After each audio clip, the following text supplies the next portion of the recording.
Hello दोस्तों, how are you? क्या हाल चाल है आपके? लाजवाब, फर्स्ट क्लास। तो उम्मीद करता हूँ टाइप्स ऑफ ड्यूटीज का जो कंटेंट है दोस्तों वो हमारा कंप्लीट हुआ है। अच्छे तरीके से आपने उसके क्वेश्चंस को कंप्लीट करा। कोई भी क्वेरी या कोई भी डाउट अगर आपके सामने रेज हुआ है तो आपने उसको भी साथ साथ क्लियर करा। ओके, आज दोस्तों हम स्टार्ट करने जा रहे हैं अपने कस्टम एक्ट का काइंड ऑफ कह सकते हो सबसे इंपॉर्टेंट चैप्टर, और वो है हमारा वैल्यूएशन अंडर कस्टम। ओके, पहले चैप्टर से हम ये पढ़ते हुए आ रहे हैं कि कोई भी अगर कमोडिटी इंपोर्ट हो रही है, कोई भी अगर कमोडिटी एक्सपोर्ट हो रही है, तो उस पे कस्टम एक्ट के अकॉर्डिंग कस्टम ड्यूटीज पे करनी होंगी। वो कस्टम ड्यूटीज किस तरीके से लगेंगी, उसके लिए हमने टाइप्स ऑफ ड्यूटीज की बात करी कि भाई स्पेसिफिक परसेंटेज है हमारे कस्टम टैरिफ एक्ट में। वो बेसिक हो सकती है, वो प्रोटेक्टिव के नाम से हो सकती है, वो एंटी डंपिंग के नाम से हो सकती है। अलग अलग तरह की ड्यूटीज है जो जिनका रेट स्पेसिफाइड है। लेकिन वो रेट आप लगाओगे किस पे? इंपोर्ट हुआ, हाँ जी हुआ, ड्यूटी का रेट जी 10% है। 10% किसका? ऑब्वियसली उस इंपोर्ट की वैल्यू का। जो सामान आपने बाहर से मंगाया है उस वैल्यू पर हम उस रेट को अप्लाई करेंगे। तो इस चैप्टर में बात होगी उस वैल्यू की।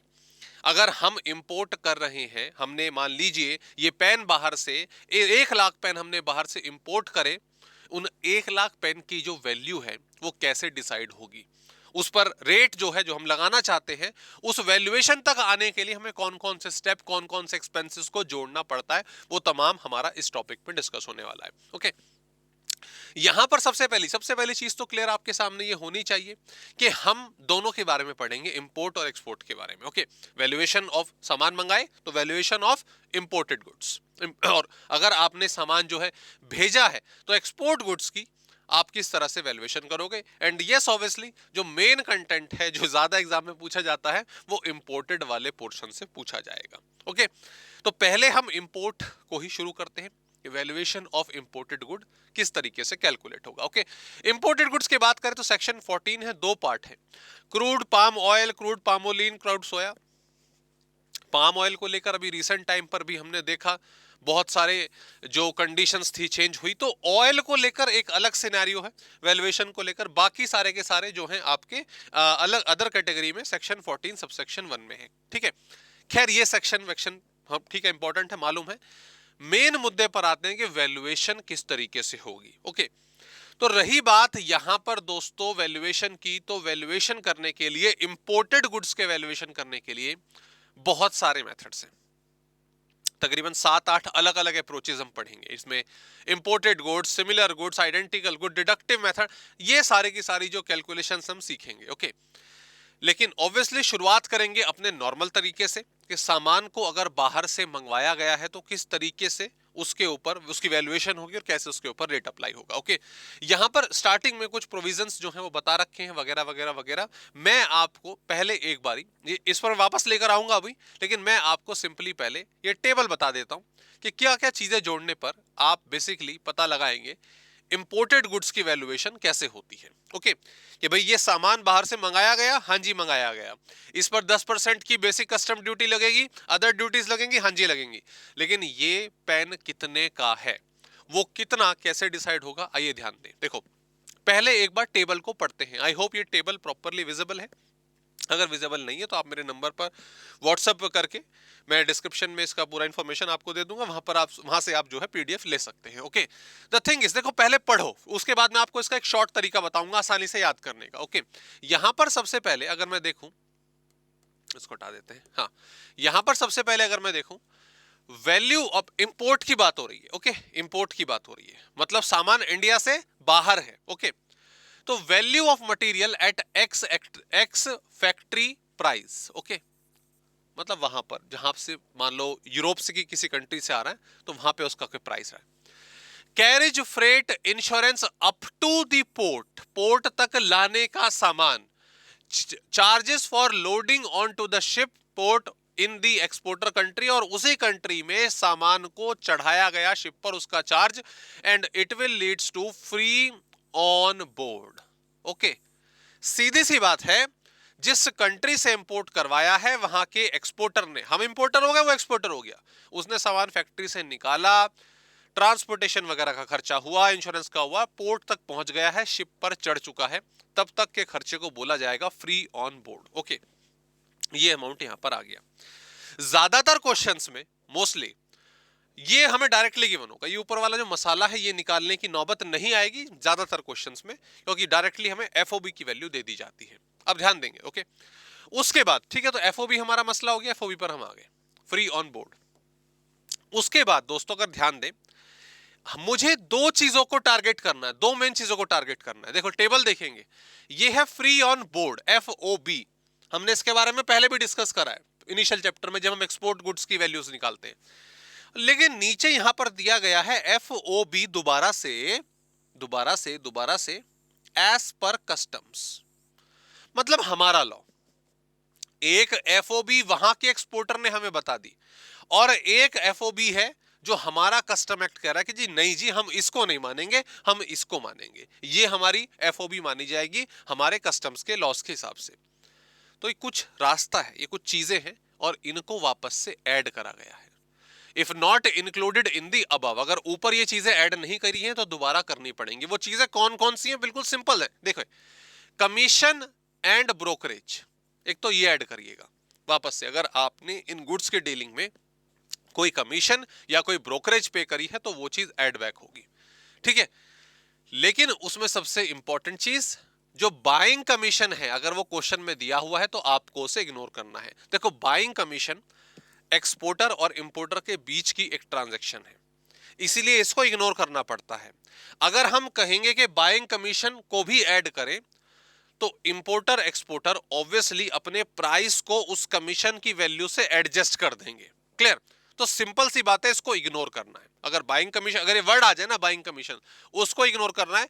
बाकी किसी प्रकार का अगर जो कि कमीशन है या ब्रोकरेज है तो उसको ऐड करा जाएगा, ठीक है।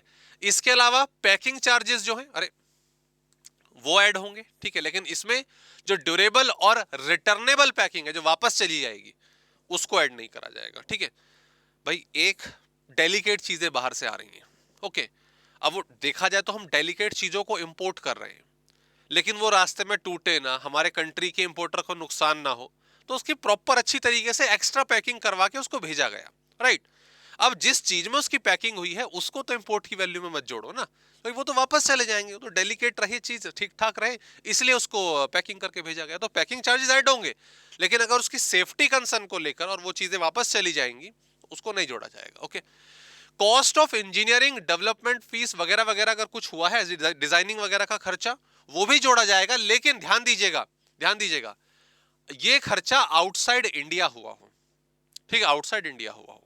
क्लियर? रीजन बीइंग, अगर इन इंडिया होगा अगर ये खर्चा इन इंडिया हुआ होगा तो फिर तो वो डोमेस्टिक टैरिफ एरिया में आ गया, जीएसटी के दायरे में आ गया, बाहर से तो नहीं आया ना। तो इसलिए आउटसाइड इंडिया अगर कोई डिजाइनिंग डेवलपमेंट का खर्चा हुआ तो उसको जोड़िएगा। रॉयल्टी या फीस कमीशन की तरह होगी, आपको कुछ पे करना पड़ा, okay. Value of subsequent resale if payable to foreign supplier, कुछ रीसेल वैल्यूज जो है फॉरेन सप्लायर को देंगे, उसको भी वहां पर ऐड करा जाएगा।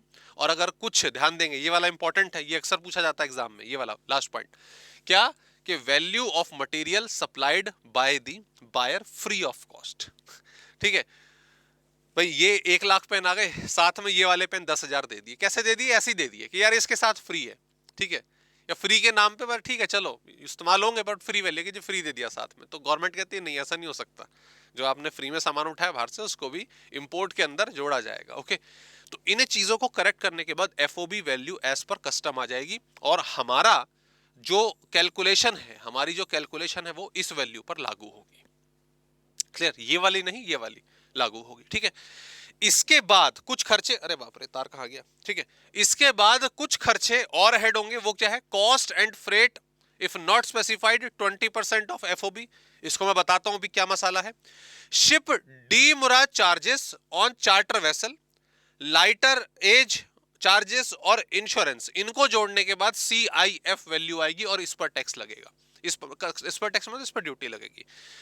आओ दोस्तों, आपको एक सिंपलर अप्रोच से, साधारण मायने से इसको समझाता हूं। देखो, जब भी आप असेसमेंट करो, जब भी आप असेसमेंट करेंगे, ओके, तो ध्यान दीजिएगा, आप कैलकुलेशन रफली कर रहे हो, जैसे भी कर रहे हो, 3 चीज लिख लेना। क्या 3 चीज लिख लेना। देखो, एक तो सबसे पहले अगर मैं सबसे पहले बात करूं, FOB है ना, फ्री ऑन बोर्ड, और एक FOB एस पर कस्टम, ये 3 चीज हो गई। और finally last value cost insurance freight, जिसको हम असेसेबल वैल्यू कहेंगे कि जी इस पर टैक्स लगेगा। ठीक है, ये 3 चीज क्लियर कर लेना। जैसा कि मैंने आपको ऑलरेडी बताया कि ये वाली वैल्यू डायरेक्टली क्वेश्चन में गिवन होगी, मोस्ट ऑफ द केसेस में नहीं भी होगी तो एक्सपोर्टर की कंट्री के जो खर्चे हैं, कॉस्ट ऑफ प्रोडक्शन वगैरह जोड़कर ही आ जाएगी। लेकिन हम जो कैलकुलेशन का बेस मान के चलते हैं अपने कस्टम लॉस के हिसाब से, वो ये है FOB एस पर कस्टम चार्जेस। तो ऑब्वियसली यहां पर रूल 10 के हिसाब से जो हमारे एक्सपेंसेस हैं वो सारे के सारे ऐड हो जाएंगे। सर वो कौन कौन से, उसकी लिस्ट हमने अभी देखी। उसमें कमीशन आ गया, कमीशन एंड ब्रोकरेज, रॉयल्टीज आ गई उसके अंदर, ठीक है। उसके अंदर हमने जो अपने जो पैकिंग चार्जेस वगैरह हैं वो इसके अंदर आ गए आपके, ठीक है। कुछ फ्री मटेरियल है वो इसके अंदर आ गया, एटसेट्रा एंड एटसेट्रा। ओके, इन चीजों को ऐड करने के बाद जब ये वैल्यू आएगी मेरी यहां पर, that will be my FOB S पर कस्टम। यहां तक क्लियर हो गया? क्लियर हो गया। उसके बाद दोस्तों ध्यान दीजिए, ये चीज क्लियर है, ये चीज हमें डन हो गई है। जब हमारी FOB आ जाएगी एज पर कस्टम, हमें CIF या असेसेबल वैल्यू तक का या ट्रांजैक्शन वैल्यू तक का सफर तय करना है। उस सफर में ज्यादा कुछ नहीं, 3 सिंपल सी चीजें आएंगी, 3 सिंपल सी चीजें आएंगी। आप इसमें ऐड करेंगे एक तो इंश्योरेंस, एक इसमें जो फ्रेट का खर्चा है वो ऐड होगा, और डीमुराज या लाइटर चार्जेस, लाइटरेज भी कह देते हैं, लाइटर चार्जेस मतलब समझते हैं। देखो, फ्री ऑन बोर्ड एज पर custom, okay, free on board as पर कस्टम, जो जिस कंट्री से हम सामान मंगा रहे हैं उसके पुल कह रहा हूं, सॉरी, उसके तट पर, उसके शिप पर सामान चढ़ चुका है, वहां से इंडिया तक आने के लिए इंश्योरेंस पे करना होगा, फ्रेट पे करना होगा। ये दोनों वैल्यू ऐड होती हैं, ये हमने पहले चैप्टर में भी सीखा है। तो ये दोनों वैल्यू ऐड होंगी। इंश्योरेंस कितना ऐड करना चाहिए, फ्रेट कितना ऐड करना चाहिए, उसको लेकर भी छोटी सी डिस्कशन है, वो मैं भी आपको बताऊंगा। ओके, इसके अलावा अगर इस यात्रा के दौरान, उस कंट्री से यहां तक लाने के दौरान अगर कुछ डीमुराज या लाइटरेज चार्जेस पे हुए हैं, वो भी ऐड होंगे। डीमुराज लाइटरेज चार्जेस क्या होते हैं सर? वेरी सिंपल, देखो, डीमुराज होता है कि आपके शिप पर जब सामान चढ़ रहा था तो कस्टम अथॉरिटी ने बोला कि भैया 4 घंटे के अंदर सामान को चढ़ा लेना। आपका शिप लगा हुआ है ना, बोर्ड करा हुआ है शिप, आपको पोर्ट पर एक जगह दे रखी है, 4 घंटे का टाइम है, सामान चढ़वा लेना, क्योंकि आपके पीछे और भी बहुत सारे शिप्स हैं, उन पर भी सामान चढ़ना है। आपने लेट कर दिया, 4 घंटे की बजाय 5 घंटे आपने लिए, तो चार्जेस आपके ऊपर लगेंगे, दैट इज डीमुराज चार्जेस।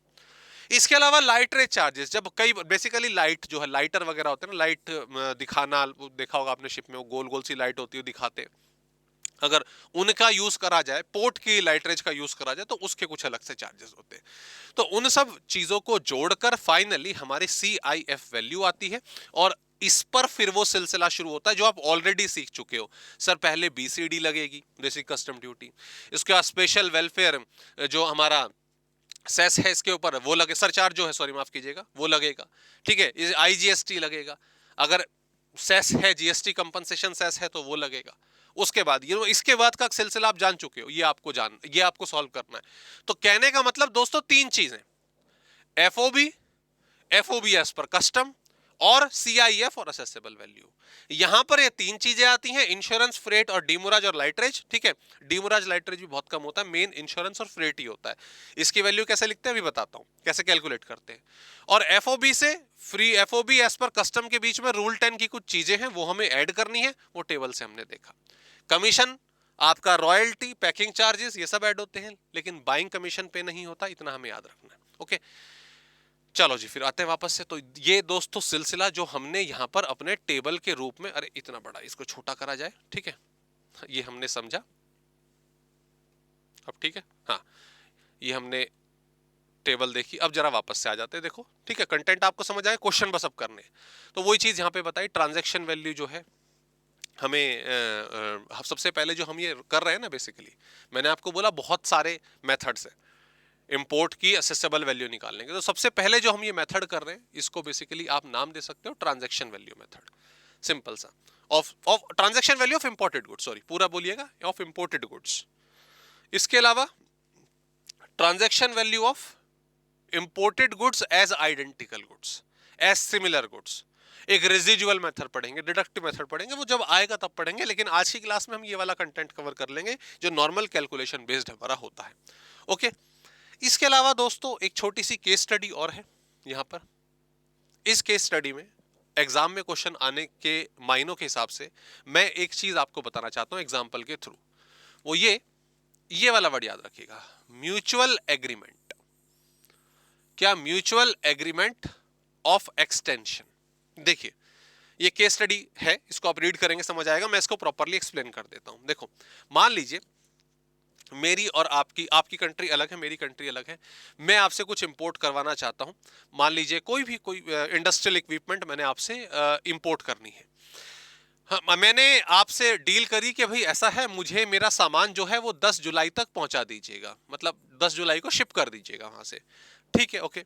बाद में क्या हुआ कि क्या नाम है, और हमने रेट वगैरह सब तय कर लिया कि जी ब्ला ब्ला ब्ला, मान लो मतलब $100 की आपकी जो प्राइस है पर इंडस्ट्रियल गुड वो लगेगी, वगैरह वगैरह, ठीक है। फिर पता चला 10 जुलाई के आसपास, 10 जुलाई से पहले 7-8 तारीख को मेरे पता चला कि यार मैं स्टॉक को रखने की जगह का इंतजाम अभी तक नहीं कर पाया हूँ, या पोर्ट पे बहुत ज़्यादा भीड़ है, मुझे लग रहा है कि टाइम लगेगा पोर्ट पे। तो मैंने आपको फ़ोन करा, मैंने कहा भाई देखो ऐसा यार यहाँ माहौल नहीं है अभी एकदम से गुड्स मंगाने का, नुकसान होगा, आप मुझे इसको बाद में भेज देना, 10 अगस्त को भेज देना। मैंने पेमेंट वगैरह का हिसाब किताब कर लिया, $100 की चीज है, क्लियर। 10 अगस्त को मैंने बोला कि भाई म्यूचुअली आपस में एग्रीमेंट साइन करके सहमति लेके 10 अगस्त को भेज दियो भाई। आपने भी कहा ठीक है यार कोई बात नहीं भाई, बिजनेस तभी चलेगा ना जब आप कंफर्टेबली गुड्स आपके पास पहुंचेंगे, तो आप मान गए। इस दौरान क्या हुआ कि ये जो रेट है हमारी और आपकी डील $100 की हुई, लेकिन इंटरनेशनल मार्केट में ये रेट $110 का हो गया। होता ना उतार चढ़ाव, जैसे पेट्रोलियम के अंदर होता है ना, रेट्स बढ़ गया। अब 10 अगस्त तक, अब सामान मेरे पास 10 अगस्त को आया, मैंने $100 के हिसाब से सामान मंगवाया है ना, $100 के हिसाब से, रेट इंटरनेशनल मार्केट में चल रहा है 110। असेसिंग ऑफिसर कहते हैं जी हम तो 110 के हिसाब से ड्यूटी लगाएंगे। तो ये कंसर्न गलत है, ये कंसर्न गलत है, ऐसा नहीं होगा, ठीक है। अगर डील आपने पहले ही कर ली है इंपोर्टर एक्सपोर्टर के बीच में, और म्यूचुअली आपने ये डिसाइड करा कि हम अपने शिपिंग पीरियड जो है उसको एक्सटेंड कर देंगे, तो जो आपके कॉन्ट्रैक्ट की वैल्यू है उसी को कंसिडर करा जाएगा, ठीक है। ये एक सिंपल सा पॉइंट जो है दोस्तों वो हमें मालूम होना चाहिए, ठीक है। इसके अलावा बाकी से ये सब ठीक है, ये मैंने अभी आपको बताया। हाँ, एक ये पॉइंट डीमुराज को लेके जो है, ठीक है, डीमुराज चार्जेस की अगर मैं बात करूं, ध्यान दीजिएगा। Revenue content that demurrage charge will be paid by the assessee are includable in the assessing value for the levy of custom duty वगैरह वगैरह वगैरह, ठीक है। ये नहीं है, ये नहीं है। डिसीजन पर आते हैं। demurrage charges are incurred after the goods reach at Indian port, thus it is post importation event relying on the case of commissioner वगैरह। ये केस स्टडी दे रखी है, मैं बता देता हूँ, देखो सीधी सी बात क्या है। demurrage charges मैंने बताया ना कि सामान लोड करने में आपने टाइम लगाया, इंडिया में इंपोर्ट होने से पहले के जो डीमुराज चार्जेस हैं वो ऐड होंगे। इन शॉर्ट, जब दूसरी कंट्री एक्सपोर्टर कंट्री है ना, वहां पे जो डीमुराज जो पे हुआ था वो ऐड होगा। यहां पर सामान इंपोर्ट हो चुका है, बिल ऑफ एंट्री फाइल हो गई है वगैरह वगैरह, सामान को जब यहां पे लोड अनलोड किया गया और यहां के पोर्ट पर डीमुराज चार्जेस पे करने पड़ रहे हैं, तो उसको हम कंसिडर नहीं करेंगे। वो डोमेस्टिक टेरिटरी का एरिया है, वो आपका एक्सपोर्टिंग कंट्री वाला जो होगा सिर्फ वही जोड़ा जाएगा। तो ये सिंपल सा केस है, ओके। खैर आगे बढ़ते हैं दोस्तों। हाँ, क्वेश्चन आगे, क्वेश्चन पर आने से पहले दो चीजों को मैं आपको और अच्छे तरीके से बताना चाहता हूं। देखा जाए सब कुछ सिंपल है, दो चीजें बस, एक तो जी फ्रेट, अरे एक तो फ्रेट किराया, किराया, ठीक है, और एक इंश्योरेंस। इनको कैसे डिसाइड करेंगे भाई? इंश्योरेंस की हिंदी क्या होती है? फ्रेट तो हो गया कि अच्छा बीमा राइट। इंश्योरेंस की हिंदी क्या होगी? बीमा होगी। खैर हिंदी में क्या लिखना, देखो ध्यान दो। मैंने जैसे बताया कि free on board as per customs, ठीक है, से CIF की वैल्यू में दो मेन चीजें इंश्योरेंस और जो आपका क्या नाम है फ्रेट चार्जेस है वो ऐड होते हैं। क्लियर? ये फ्रेट चार्जेस कितने लिए जाएंगे, कैसे लिए जाएंगे, इसको लेकर एक छोटा सा पॉइंट है हमारा जो हमें मालूम होना चाहिए। वो क्या है? देखो, जब मैं फ्रेट की बात करता हूं, अब सामान दो ही तरीके से आ सकता है, एक तो एयर से और एक शिप से। ठीक है, बेसिकली ये दो मेन है, एयर और शिप। जब मैं एयर की बात करता हूं, एयर चार्जेस की बात करता हूं, तो जो भी अमाउंट गिवन होगा, amount up to the max of 20% of FOBC, FOB as पर कस्टम के मैक्सिमम 20% तक का आप किराया जोड़ोगे अपने क्या नाम है FOB एज पर कस्टम में, उससे ज्यादा नहीं जोड़ोगे। मतलब मान लीजिए आपने बाहर से, लिखते रहना चाहे तो पेन से लिखते रहना साथ में, आपने बाहर से कोई सामान मंगाया 10 लाख रुपए का, ठीक है, डॉलर वॉलर में भी नहीं जाते, 10 लाख रुपए का मंगाया, ओके, उसको मंगाने का चार्ज लगा, फ्रेट का जो चार्ज लगा 3 लाख रुपए, ठीक है, 10,000 रुपए FOB है as per custom, okay, 3 lakh रुपए वहां पे फ्रेट उसका लगा, तो 10 प्लस 3 कितना हो गया सर? 13 लाख हो गया। 13 लाख वैल्यू हो गई, इस पे BCD लगेगी, कस्टम ड्यूटी लगेगी। अभी फ्रेट की इंश्योरेंस की बात बाद में करेंगे, ओके। गवर्नमेंट कहती है नहीं, अगर हवाई यात्रा से, एरोप्लेन से आपका ये सामान आया है, ओके, तो उस सिचुएशन में आप मैक्सिमम 20% का एयर फेयर जोड़ेंगे। तो 10 लाख का 20% 2 लाख है, 3 लाख भले खर्चा हो लेकिन 2 लाख जो है वही जोड़ा जाएगा। ठीक है जी। उसके बाद शिप की बात करते हैं, तो शिप में अगर मैं बात करूं तो शिप का जो खर्चा है वो या तो क्वेश्चन में गिवन होगा, ठीक है, या फिर नॉट गिवन होगा, है ना। अगर वेसल वगैरह से मंगाया जा रहा है तो या तो गिवन होगा चार्जेस क्वेश्चन में, या फिर गिवन नहीं होंगे। अगर गिवन है, अगर एक्चुअल गिवन है तो इसको सीधा सीधा ऐड कर लिया जाएगा, ये वाली वैल्यू सीधा सीधा ऐड हो जाएगी। अगर नहीं गिवन है तो सेम ये वाला फंडा 20% ऑफ FOB हम फ्रेट चार्जेस मानेंगे। ठीक है जी, क्लियर, समझ आ गया अगर आपका सी फ्रेट गिवन है। रही बात इंश्योरेंस की, इंश्योरेंस भी इजी है, कोई प्रॉब्लम वाली बात नहीं है। अगर इंश्योरेंस क्वेश्चन में गिवन है तो उसको ऐड कर लिया जाएगा, अगर नहीं गिवन है, नॉट गिवन है, तो 1.125%, अगर मैंने परसेंटेज सही लिखी है, हाँ यस, 1.125% ऑफ FOB एज पर हम कस्टम की बात करेंगे, उसकी वैल्यू को इंश्योरेंस में जोड़ा जाएगा। ठीक है, ओके, तो आप चाहे तो उसको प्रॉपरली नोट कर लीजिए। ये कंटेंट मैंने आपको बता दिया अच्छे तरीके से, इसमें कोई भी क्वेरी, कोई भी डाउट हो मेंशन कर सकते हैं। क्लियर? आइए अब क्वेश्चन की शुरुआत करते हैं। क्वेश्चन की शुरुआत करने से पहले, जैसा कि मैं आपको ऑलरेडी बता चुका हूं, कुछ नहीं, सिंपल 3 चीजें, जब भी आप असेसेबल वैल्यू निकाल रहे हो 3 चीजें आपको माइंड में रखनी है कि सर सबसे पहले तो FOB जो क्वेश्चन में गिवन होगा, और FOB एज पर कस्टम्स, ठीक है, और नीचे आपका CIF, ठीक है, फाइनल वैल्यू, असेसेबल वैल्यू। यहां पे हमारे रूल 10 वाले खर्चे आएंगे, यहां पे इंश्योरेंस और फ्रेट आएगा, डीमोराज होगा तो वो भी यहां पर आएगा, और फाइनली CIF वैल्यू आ जाएगी। तो ये 3 जो है फॉर्मेट पे रखिएगा। चलिए वन बाय वन क्वेश्चन शुरू करते हैं। आज हम ये बेसिक कंटेंट वाला जो पॉइंट है इसका कैलकुलेशन का वो कंप्लीट करेंगे। क्वेश्चन नंबर 1, ठीक है, उम्मीद करता हूं प्रॉपरली विजिबल है, नहीं तो जैसा कि मैंने बताया क्वेश्चन का PDF आपको मिलेगा, डिस्क्रिप्शन में मैंने इसकी डिटेल दी हुई है। From the particular given below, find out the assessable value of the imported goods under the Custom Act 1962. Solution भी है बट ऑब्वियसली हम डिस्कस करते हुए चलेंगे। ओके, नाउ यहां पर पर्टिकुलर्स क्या है?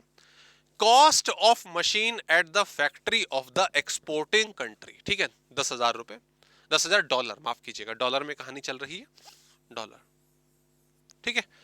उसके बाद rate, transportation charges incurred by the exporter from his factory to the port of shipment, और उससे अगला खर्चा अगर मैं देखता हूं, हैंडलिंग चार्जेस जो दिए गए हैं by loading the machines in the ship, वो 50 है, $50 है। अगर मैं दोस्तों ऊपर के 3 खर्चों की बात करूं तो इस सिंपल मैनर में ये फैक्ट्री का खर्चा, ये लाने का खर्चा और ये लोडिंग का खर्चा। तो ये इन तीनों से मेरा FOB आ जाएगा, फ्री ऑन बोर्ड। याद रखिएगा, फ्री ऑन बोर्ड एज पर कस्टम नहीं आएगा, ठीक है, फ्री ऑन बोर्ड आएगा। उसके बाद कुछ और चीजें भी आ रखी हैं, वो क्या है? Buying commission paid by the importer. Commission add होता है सर, रूल 10 के हिसाब से कमीशन ऐड होता है, लेकिन ये बाइंग कमीशन है तो इसको तो इग्नोर कर दिया जाएगा, सीधी सी बात, क्लियर। उसके अलावा freight charges from exporting countries to India दे रखा है $1000 दोबारा से। एक्सचेंज रेट हमें दिया हुआ है 65 रुपए का, $1 65 रुपए का, ठीक है, थोड़ी पुरानी बात हो गई बट चलो क्वेश्चन ही तो करना है। अब ध्यान दो दोस्तों, मैंने क्या बताया आपको, देखो सर FOB जैसा कि आपने बताया अभी तक के हिसाब से मैं डॉलर में ही निकाल रहा हूं, मैंने डॉलर में ही निकाला, ठीक है, 10,500 और 50, तो 10,550 ये वैल्यू आ गई, ठीक है, 10,550। ओके जी। सर इसमें वो बाइंग कमीशन जो है वो ऐड नहीं होगा, ठीक है, डैश डाल दिया आपने, ओके। और कोई मुझे दिख नहीं रहा है यहां पे खर्चा, तो यही वैल्यू, सेम वैल्यू 10,550 मेरी FOB एस पर कस्टम हो जाती है, ठीक है जी, क्लियर। इसमें सर दो चीजें ऐड होंगी मेन, एक तो इंश्योरेंस और एक आपका फ्रेट। अब जब मैं बात करता हूं तो ये फ्रेट ही गिवन था ना, ये $1000 का, हाँ सर ये $1000 का फ्रेट गिवन था, तो जो फ्रेट गिवन है $1000 का जो गिवन है वही ऐड हो जाएगा, अदरवाइज 20% होता, ठीक है, ये 1000 आ गया। नॉर्मल मानेंगे, एयर नहीं मानेंगे जब तक ना गिवन हो। इंश्योरेंस गिवन नहीं है यहां पर दोस्तों, क्वेश्चन में इंश्योरेंस गिवन नहीं है, तो इस सिचुएशन में आप क्या कर सकते हो, यहां पर इंश्योरेंस कैलकुलेट करना पड़ेगा। जैसा कि मैंने बोला, जो फ्री ऑन बोर्ड वैल्यू है 10550 का आप 1.125% आप निकाल देंगे, तो मल्टीप्लाई बाय 0.0125, तो ये दोस्तों मेरा आ रहा है 118.6875 ये आ रहा है। इसको वन राउंड ऑफ करना है कर सकते हो, मर्जी है आपकी, डॉलर वाला नहीं भी करोगे तो चलेगा, 68 ले लेते हैं, ठीक है, 118.68 आप इसे जोड़ देंगे, दैट इज RCIF वैल्यू या असेसेबल वैल्यू, ठीक है, in dollar, okay, in dollar, ये आ गया। टोटल तो करो, ये मेरा हो जाता है दोस्तों 10,500, अरे गलत हो गया, 10,550 प्लस 118.68 और 1000, तो ये वैल्यू दोस्तों मेरी आ रही है 1166.68, 1166.68, ओके। और therefore CIF accessible value rupees में आप क्या करेंगे, कुछ भी नहीं, मल्टीप्लाई बाय 65 आपको कर देना है, ओके। मुश्किल है क्या, मुश्किल है क्या सर, होना तो नहीं चाहिए, देखो मुश्किल, बिल्कुल सिंपल सा पॉइंट है, जैसे मैंने बोला FOB एस पर कस्टम और CIF, ठीक है, इन तीन चीजों को टारगेट करना है, इन तीन चीजों को टारगेट करके आपकी जो आंसर है आसानी से निकल आएगा। चलिए आगे बढ़ते हैं, अगले क्वेश्चन पर आते हैं। वर्किंग पैटर्न अगर आप ऐसे रखना चाहो कर सकते हो, वही कंटेंट वही है जो मैंने आपको सॉल्व करवाया, ठीक है। चलिए अगले क्वेश्चन की तरफ आते हैं। अगले क्वेश्चन में XYZ Industries Limited has imported certain equipments from Japan. FOB on cost आपको दे रखी है 2 लाख येन, जो जापानीज करेंसी है येन आपको मालूम होगा, उसमें वैल्यू दे रखी है 2 लाख येन का। द अदर एक्सपेंसेस जो हमें बताए हुए हैं, ध्यान देंगे, फ्रेट हमें दिया हुआ है, इंश्योरेंस पेड हमें दिया हुआ, तो दोनों वैल्यू हमें दे दी गई हैं। डिजाइनिंग चार्जेस जो हैं, जो जापान में खर्च हुए हैं, ऐड होंगे, ठीक है, ऐड होंगे, ओके। डिजाइनिंग चार्जेस अगर इंडिया में होते तो ऐड नहीं होते, क्लियर। लेकिन इसमें एक ध्यान रखना है दोस्तों, छोटा सा कैलकुलेशन के टाइम पर, फ्रेट हमें येन में दिया हुआ है, ठीक है, इंश्योरेंस हमें रुपीस में दिया हुआ है, और डिजाइनिंग चार्जेस वो भी येन में दी हुई है। तो इस तरह से ये एक्सचेंज वाला पैटर्न जो है वो ध्यान रखना है, जल्दबाजी में येन में रुपी मत ऐड कर देना, बाद में कन्वर्जन करोगे तो वैल्यू गलत आएगी। अच्छा, XYZ Industries has expended 1 lakh in India for the development activities with respect of the imported equipment. Add होता सर, डेवलपमेंट एक्टिविटीज के लिए कुछ खर्चा करो, वो ऐड होता है रूल 10 के हिसाब से। बट दोस्तों मैंने बताया था कि वो डेवलपमेंट का, डिजाइनिंग का जो भी खर्चा करते हो, अगर वो इंडिया से बाहर है तो ऐड होगा। इंडिया में है तो डोमेस्टिक टैरिफ एरिया में आ गया, तो जीएसटी के दायरे के अंदर टैक्स लगेगा। तो यहां पर क्या लिखा हुआ है, इन इंडिया, ये नहीं होगा, इसको इग्नोर करेंगे हम, ये रूल 10 के माध्यम में नहीं आएगा। XYZ industrial incurred road transport cost from Mumbai to factory Karnataka, क्या मतलब, ठीक है, ये अपना इंडस्ट्रियल इंडिया में खर्चा हो रहा है, इसका कोई लेना देना नहीं है, ठीक है। आगे आगे चलो, आगे चलो, आगे चलो। हाँ, the central board of excise and customs had notified for the purpose of section 14, मतलब कैलकुलेशन के लिए, for the custom act exchange rate इतना, ओके। उन्होंने बोला एक येन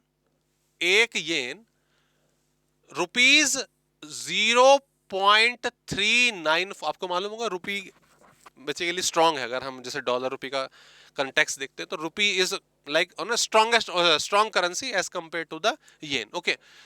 तो 0.3948 जो है उसका एक येन है। इंटर बैंक का जो रेट है वो 40 पैसे के हिसाब से। हमें इंटर बैंक का, आरबीआई का इन रेट से मतलब नहीं है, जो आपका कस्टम बोर्ड, ठीक है, central board of excise and custom जो है वो जो डिसाइड करेगा, क्लियर, हमें उस रेट की कैलकुलेशन कंसीडर करनी है, तो ये आपकी आ जाएगी, ठीक है। अच्छा जी, XYZ industry affected payment to the bank based on, वो उन एक रेट अलग से बता दिया, ठीक है, वही मैंने बोला, इग्नोर करना, हमें तो इसी का ध्यान रखना है। The commission payable to agent in India was 5% on FOB cost of the equipment in Indian rupee, ठीक है। 5% का जो कमीशन है वो और पे हुआ है, रुपीज में पे हुआ है, ठीक है। तो ये सर रूल 10 आ गया, ये ऐड होगा, ये कमीशन है, इसमें बाइंग कमीशन वगैरह नहीं लिखा, और बाइंग कमीशन कैसे होगा, तो एजेंट को पे हो रहा है, ठीक है, ये नहीं होगा। Arrive at the accessible value, accessible value पर आइए, देखिए बिल्कुल सिंपल, बिल्कुल सिंपल, अरे बिल्कुल सिंपल। थोड़ा छोटू करूं क्वेश्चन को, नहीं छोटू रहने दो, यहीं पे देख लेते हैं। देखो, अरे बाप रे तार, तू क्यों परेशान कर रहा है आज, ठीक है, इसका भी कुछ करना पड़ेगा। ध्यान देंगे दोस्तों, जैसा कि FOB, ठीक है, FOB एज पर कस्टम, और CIF, ये चीज आ गई, ठीक है, जो अंत में पहुंचेंगे। यहां पे ये 2 लाख येन की बात कर रहा है, FOB, ये आ गया। फ्रेट इधर, फ्रेट सर यहां पर आएगा, फ्रेट यहां पर आएगा 20,000 येन, है ना। उसका इंश्योरेंस रुपीज में दे रखा है, तो या तो चॉइस है हमारे पास, मैं इसको रुपीज में कन्वर्ट कर लूंगा और इंश्योरेंस तो डायरेक्टली फिर 10,000 रुपए जोड़ देता हूं, है ना, ऐसा भी कर सकते, कोई ऑप्शन, कोई प्रॉब्लम वाली बात नहीं है। या फिर एक तरीका और है, चलो छोड़ो, हाँ यही ठीक है, यही ठीक है, बात तो एक ही पड़ती है। डिजाइनिंग चार्जेस जो है सर 30,000 के, सर वो यहां पर ऐड हो जाएंगे, जापान में खर्च हुए, ये 2 खर्चे इग्नोर हो गए, ठीक है। उसके बाद ये प्राइस आ गया, हाँ नीचे कमीशन और है, कमीशन जो मेरी FOB वैल्यू है, यानी कि 2 लाख रुपए, उसका 5%, कितना बोला था, 5% ही बोला था ना, कमीशन पेबल, हाँ 5%, 10,000 रुपए, ये भी आ जाएगा, 10,000 येन, दैट्स इट। तीनों चीजें ऑर्डर में कैलकुलेट हो गई, बताओ क्या प्रॉब्लम आई। सबसे पहले अगर हम देखें यहाँ पे, ये आ गया आपका 2 लाख रुपए, 2 लाख येन आ गई, 30,000 रुपए डिजाइनिंग के आ गए, डेवलपमेंट ट्रांसपोर्टेशन खत्म कर दिया, 10,000 रुपए कमीशन आ गया, ये टोटल FOB एज पर कस्टम आ गई आपकी, ठीक है, 2,40,000 रुपए। अब इसके बाद जैसे मैंने बोला था कि इसको या तो यहीं कन्वर्ट कर लो, ठीक है, या फिर चलो यहीं कन्वर्ट कर लो, तो आपने कौन सा रेट लिया, वही देखो जो हमें बोला था, किसने, जो हमें बोला था किसने, central board of excise and custom ने, वो रेट लिया जाएगा, मल्टीप्लाई करा, ये वैल्यू आ गई। इसमें आपने इंश्योरेंस ऐड करना है, इसमें आपने फ्रेट ऐड करना है, तो इंश्योरेंस तो रुपीज में गिवन है 10,000 रुपए, 10,000 रुपए, ठीक है।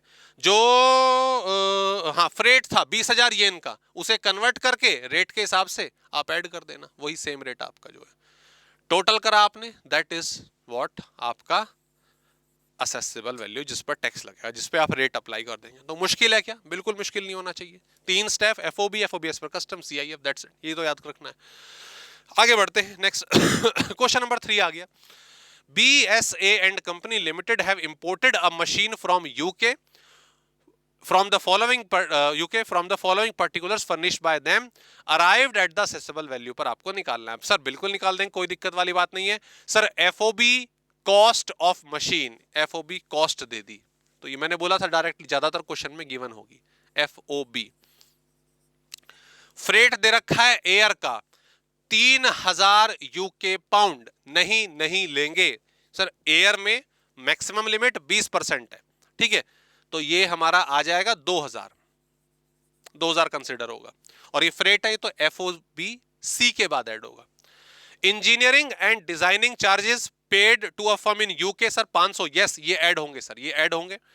Licence fees related to imported goods payable by the buyer as the condition of sale sir ये भी होगी, बिल्कुल ऐड होती है। 20% ऑफ FOB सर 20,000 हो गया, नहीं 2,000 हो गया, सॉरी 2,000 यूके पाउंड हो गए, ठीक है।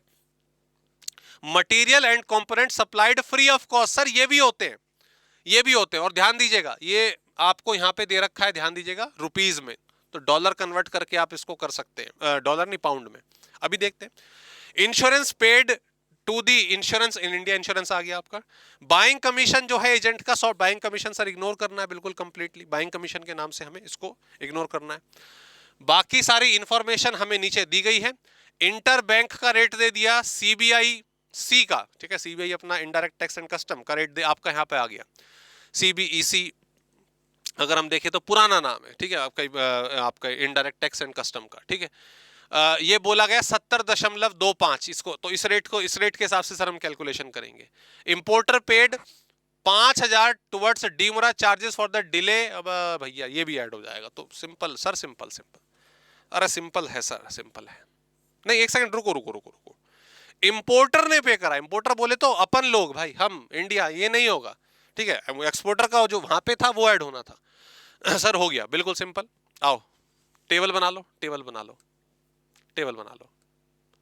सर। FOBC इंश्योरेंस, फ्रेट, डीमुराज, और उसके बाद CIF वैल्यू आ जाएगी। यहां पे ये कितना था सर, 10,000 था। 2,000, ये 2,000 पाउंड जो है वो तो फिर अभी बाद की बात है। 2,000 पाउंड आपका जो फ्रेट था वो यहां पे आएगा, तो मैं लिख देता हूं, चलो यहां पे 2,000 पाउंड, 2,000 इसको रेट से मल्टीप्लाई कर लेंगे, ठीक है। इसके अलावा लाइसेंसिंग फीस जो है 2,000 रुपए की, वो ऐड हो गई यहां पे, लाइसेंसिंग फीस, ओके, साथ साथ कर रहे हैं, बहुत अच्छी बात है, ठीक है। इसके अलावा मटेरियल जो फ्री में सप्लाई हुआ सर वो 20,000 रुपए का, वो रुपये में दे रखा, तो कैसे ऐड करें, तो रेट से कन्वर्ट कर लो ना 20,000 का, या वहीं तक की वैल्यू को मैं कन्वर्ट करूं, नहीं ऐसे कर लो, चलो रुपीज में कर लो, कोई दिक्कत वाली बात नहीं है। 70.25 है ना, तो 2,000 20,000 डिवाइडेड बाय 70.25, ये डॉलर बता रहे 284.7, 284.7, ठीक है। और कोई वैल्यू इसके अंदर आ रही है क्या मित्रों? मटेरियल फ्री में हो गया, इंश्योरेंस बाद में आएगा 6,000 रुपए का। इसके अलावा 5,000 के डीमोराजी चार्जेस ये नहीं आएंगे, ठीक है। दैट्स इट, बस कुछ है ही नहीं, खत्म। जोड़ो, ये आपका आ गया FOB कस्टम, फ्रेट के चार्जेस आप जोड़ देंगे 70.25 से, इंश्योरेंस 10,000 रुपए का आपका है ही, दैट्स इट, हो गया, कुछ बचा ही नहीं, सेम सिंपल सी चीज़ है। आ जाओ सॉल्यूशन क्रॉस चेक कर लो सर। 10,500 लाइसेंसिंग फीस, 12,500 टोटल हो जाता है। फिर उसने यहीं पे इसको कन्वर्ट करके ना फिर सीधा सीधा रुपीस जोड़ दिया, मटेरियल जो था इसने क्या करा, इन तीन चीजों को जोड़कर मल्टीप्लाई कर दिया बीच में ही। FOB देखो, फ्री ऑन बोर्ड कस्टम पूरा निकाल के उसको रुपये में कन्वर्ट कर लो, या बीच में कहीं प्रोसेस आप मल्टीप्लाई कर सकते हो। It's not about any problem, not about a specific pattern, तो जो भी आपका होगा अकॉर्डिंगली आप कर सकते हो। तो यहाँ पे क्या करा इन्होंने, पाउंड वाली चीजों को जोड़ के कन्वर्ट करा, फिर मटेरियल फ्री वाला जो था उसको ऐड करके FOB एज पर कस्टम निकाल दिया, फ्रेट आ गया और इंश्योरेंस आ गया। यहाँ पर सीधी सी बात है, जो आपका बाकी चार्जेस हैं अगर हम देखें, हाँ इसमें सॉरी माफ कीजिएगा, एक गलती हुई है दोस्तों, जो 20% है ना ये आपका फ्रेट, क्योंकि इन्होंने डिफरेंट तरीके से करा है। हम डायरेक्ट 2,000 नहीं करेंगे, 2,000 लिमिट नहीं बांधेंगे, हमें 20% ये जो वैल्यू आएगी इसका लीजिएगा, जो FOB की वैल्यू आएगी उसका 20% लीजिएगा। हमने डायरेक्टली करा नहीं, बाद में काफी चीजें ऐड हुई हैं। FOB एज पर कस्टम का 20% लेंगे। इंश्योरेंस से डीमोराज नहीं आएगा, हमें मालूम था, ठीक है। चलो आगे बढ़ते हैं, क्वेश्चन नंबर 4 पर आते हैं। Question number 4, compute the duty payable. ओहो ड्यूटी, ये आप होमवर्क में कर सकते हैं। ड्यूटी किस तरह से कैलकुलेट होती है, you can do that. Okay, ये आपने लास्ट क्लास में ऑलरेडी देखा है। ठीक है, रेट कौन सा लेना है, डेट ऑफ एंट्री कौन सी लेनी है, ड्यूटी किस डेट की लेनी है। फर्स्ट चैप्टर और सेकंड चैप्टर दोनों का मिक्सचर होगा इस क्वेश्चन में, ये आपको अपने आप ट्राई करना है। Question number 5 is quite easy again, once again आप देख सकते हैं इसको, कैलकुलेट द बीसीडी, वही कस्टम्स निकालने, कुछ और क्वेश्चन यहाँ पर आ गए। क्वेश्चन नंबर 6, एक क्वेश्चन और है, ये दो होमवर्क में कर सकते हैं। ठीक है, आप होमवर्क में कर सकते हैं इन दोनों क्वेश्चंस को ट्राई कीजिएगा। पूरी कैलकुलेशन इसमें टैक्स की करनी है। नेक्स्ट क्लास में इसका जो नेक्स्ट पार्ट है सिमिलर गुड्स और आइडेंटिकल गुड्स वाला, वो हम कंप्लीट करते हैं। बाकी दोनों क्वेश्चंस को कंप्लीट करने के बाद आपके कोई क्वेरी, कोई डाउट दोस्तों अगर रेज होता है तो प्लीज उसे क्वेश्चन में कमेंट बॉक्स में जाके बताइएगा। प्रोसेस मैंने आपको एक्सप्लेन कर दिया, जस्ट आपको प्रैक्टिस करने हैं 2-3 क्वेश्चन, ये पूरा कंसेप्ट आपका क्लियर हो जाएगा। मिलते हैं आपसे नेक्स्ट क्लास में, प्लीज टेक केयर।